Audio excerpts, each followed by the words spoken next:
اعوذ باللہ من الشیطان الرجیم، بسم اللہ الرحمن الرحیم۔ امیہ بن خلف مکے کے سرداروں میں سے ایک اہم سردار تھا جو کفر اور شرک کا بہت بڑا پیشوا اور اسلام اور مسلمانوں کے حق میں روح زمین کا ایک بہت بڑا شیطان تھا۔ ایک دن اس کو پتا چلا کہ اس کے کسی غلام نے بتوں کو پوجنے سے انکار کر کے کسی اور کو معبود بنا رکھا ہے۔ اس نے غلام کو فوراً بلا کے یہ پوچھا کہ میں نے سنا ہے کہ تم نے کوئی اور معبود بنا لیا ہے، سچ سچ بتاؤ کہ تم کس کی عبادت کرتے ہو؟ غلام نے کہا کہ میں محمد صلی اللہ علیہ وآلہ وسلم کے خدا کی۔ امیہ غصے سے لال پیلا ہو گیا اور کہنے لگا کہ محمد کے خدا کی عبادت کرنے کا یہ مطلب ہوا کہ تم ہمارے مقدس بتوں کے دشمن بن گئے ہو۔ بہتر یہی ہے کہ سیدھی طرح راہ پہ آ جاؤ ورنہ ذلت کے ساتھ مارے جاؤ گے۔ میں یہ ہرگز برداشت نہیں کر سکتا ہوں کہ تم بتوں کی پوجا کرنے والے کے غلام رہ کر محمد کے خدا کی عبادت کرو۔ وہ غلام جو اسلام میں سچے دل سے داخل ہو چکا تھا، اس نے بے خوف ہو کے امیہ کو جواب دیا کہ میرے جسم پر تو تمہارا زور چل سکتا ہے، لیکن میں اپنا دل اور اپنی جان محمد صلی اللہ علیہ وآلہ وسلم اور اس کے خدا کے پاس رکھ چکا ہوں۔ اب اللہ کی عبادت ہی میری زندگی کا مقصد ہے اور تمہارے خود سے بنائے ہوئے بتوں کو پوجنا اب میرے بس کی بات نہیں ہے۔ یہ جواب سن کر امیہ بن خلف ایک دم طیش میں آ گیا، کیونکہ ایک غلام نے اس کو جواب دے دیا تھا۔ تو اس نے غصے سے کہا کہ اچھا تو پھر اپنی بے دینی کا مزہ چکھ، دیکھوں گا میں کہ محمد اور اس کا خدا تجھے کیسے بچاتے ہیں۔ تو امیہ کے ظلم شروع ہو گئے۔ مکہ کی زمین گرمی کے سبب بہت گرم تھی۔ امیہ اپنے غلام کو دوپہر کی دھوپ میں تپتی زمین پر لٹا کر سینے پر بھاری پتھر رکھ دیتا تھا کہ وہ کروٹ نہ لے سکے، پھر کہتا تھا محمد کے دین سے بعد آ جاؤ، لیکن اس کے ظلم کے باوجود بھی اس غلام کے منہ سے سوائے عہد کے کچھ نہ نکلتا تھا۔ امیہ مزید غضبناک ہو کر اذیتیں مزید زیادہ کرتا جاتا تھا۔ ایک مرتبہ تو امیہ نے ظلم کی انتہا کر دی۔ پورا ایک دن اور پوری ایک رات غلام کو بھوکا پیاسا رکھا اور تپتی ہوئی ریت پر لٹا کر اس کے تڑپنے کا تماشا دیکھ رہا تھا۔ اس کی یہ کوشش بھی غلام کو حق سے نہ ہٹا سکی۔ آخر تھک ہار کر امیہ نے مکے کے بدماش لڑکوں کو بلایا اور ان کو کہا کہ اس غلام کو اتنی اذیتیں دو کہ یہ محمد اور اس کے خدا کا نام لینا تک بھول جائے۔ وہ بدماش امیہ کی خوشی حاصل کرنے کے لیے اس بے بس غلام کو بری طرح مارتے پیٹتے تھے۔ جسم کے کپڑے اتروا کر لوہے کی چادر پہنا کر تپتی دھوپ میں کھڑا کر دیتے تھے، لیکن غلام کی زبان سے سوائے عہد کے کچھ نہیں نکلتا تھا۔ اسلام کی راہ میں یہ بے پناہ اذیتیں سہنے والے صحابی کوئی اور نہیں بلکہ حضرت بلال حبشی رضی اللہ تعالی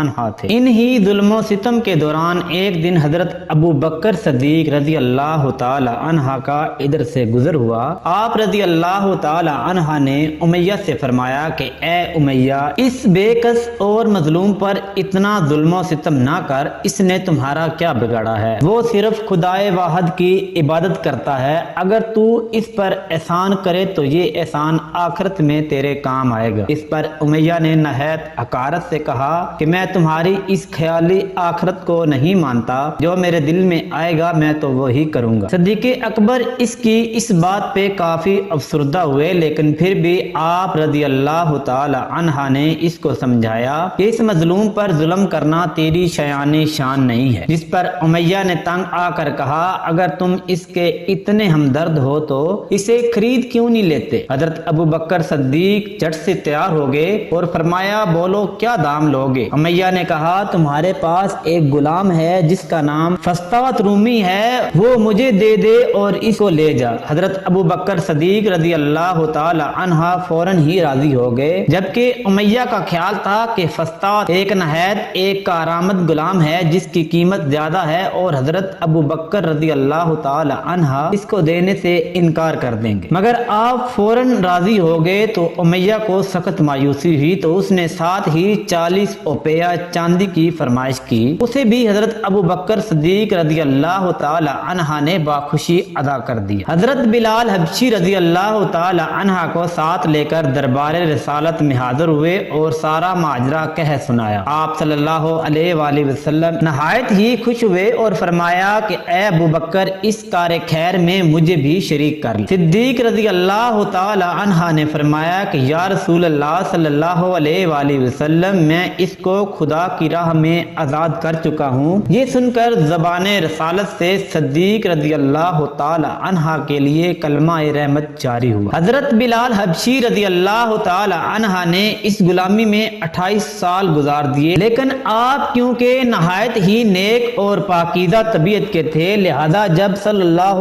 علیہ وآلہ وسلم نے دعوت توحید دی تو آپ نے فوراً اسے قبول کر لیا۔ رہائی پانے کے بعد حضرت بلال ہمیشہ آپ صلی اللہ علیہ وآلہ وسلم کی خدمت میں حاضر رہتے تھے اور دل و جان سے نبی پاک صلی اللہ علیہ وآلہ وسلم کی خدمت بجا لاتے۔ آپ صلی اللہ علیہ وآلہ وسلم حضرت بلال کو کسی بھی چیز کا حکم دیتے تو آپ اپنی جان بھی لڑا دیتے۔ غزوہ بدر سے لے کر غزوہ تبوک تک تمام غزوات میں شامل رہے، لیکن حضرت بلال کی اسلام کے لیے سب سے بڑی خدمت اور ان کے لیے سب سے بڑی سعادت اسلام کا سب سے پہلا مؤذن ہونا تھا۔ ہجرت کے بعد جب مسجد نبوی صلی اللہ علیہ وآلہ وسلم تعمیر ہوئی تو آپ صلی اللہ علیہ وآلہ وسلم نے آپ کو اذان دینے کا ذمہ سونپا۔ آپ کی آواز نہایت دلکش تھی اور اس میں ایک ایسی تاثیر تھی کہ اذان کی آواز سن کر لوگ سب کام چھوڑ چھاڑ کر مسجد کی طرف دوڑتے۔ 8 ہجری میں جب مکہ فتح ہوا تو کعبے کو بتوں سے پاک کرنے کے بعد آپ صلی اللہ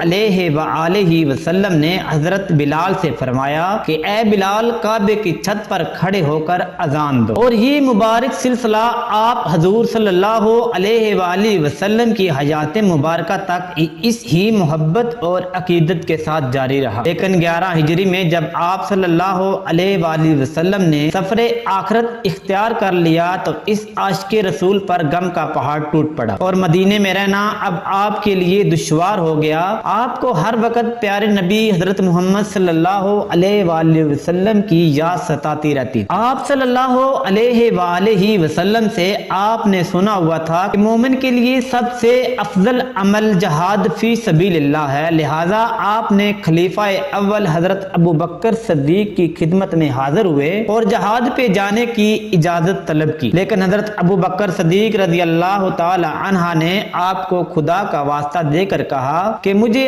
اب اس بڑھاپے میں تنہا چھوڑ کر مت جاؤ۔ تو حضرت بلال نے اس شرط پر حضرت ابو بکر صدیق رضی اللہ تعالی عنہ کی بات مان لی کہ اب وہ رسول اللہ کے بعد کسی کے لیے اذان نہیں دیں گے۔ حضرت ابو بکر صدیق رضی اللہ تعالی عنہ نے ان کی یہ بات مان لی، لیکن آپ کے دور خلافت کے بعد خلیفہ دوم حضرت فاروق اعظم رضی اللہ تعالی عنہ کے دور میں بھی جب بیت اللہ مقدس کی تفسیر کے لیے شام جانا پڑا تو وہاں عیسائیوں سے صلح نامہ طے پانے کے بعد حضرت عمر فاروق رضی اللہ تعالی عنہ نے ایک خطبہ دیا اور حضرت بلال سے درخواست کی کہ آج جب کہ قبلہ اول پر توحید کا پرچم لہرا دیا ہے تو اس باعظمت موقع پر اگر آپ اذان دے دیں تو ہم آپ کے مشکور رہیں گے۔ حضرت بلال نے اذان دینی شروع کی تو صحابہ کرام کو عہد نبوی کی مبارک یاد تازہ ہو گئی اور ان پر رکت طاری ہو گئی۔ شام کے معرکے کے بعد حضرت بلال نے شام کے ہی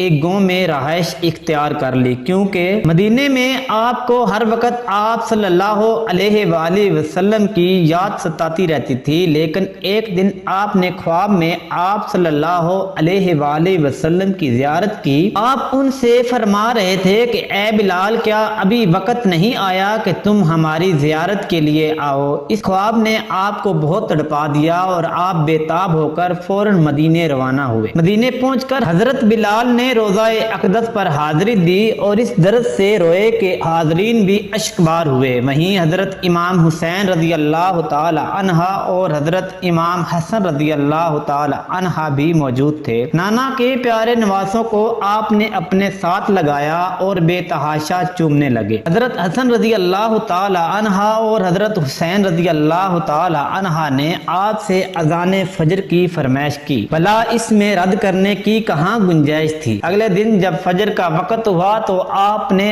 اذان دینی شروع کی تو لوگوں میں عہد رسالت کی یاد تازہ ہوگی اور لوگ اس طرح روتے ہوئے مسجد کی جانب چلنے لگے جیسا کہ نبی پاک صلی اللہ علیہ وآلہ وسلم کا دور واپس آ گیا ہو۔ ایسا دردناک منظر اس کے بعد کبھی دیکھنے کو نہیں آیا۔ حضرت بلال حبشی رضی اللہ تعالی عنہ نے 60 سال کی عمر میں وفات پائی۔ آپ کا مزار دمشق میں ہے۔ آپ کو دربار رسالت میں خاص مقام حاصل تھا۔ اللہ تبارک و تعالی سے دعا ہے کہ اللہ تبارک و تعالی حضرت بلال حبشی رضی اللہ تعالی عنہ کی شفاعت میں سے کچھ حصہ عطا فرمائے، آمین یا رب العالمین۔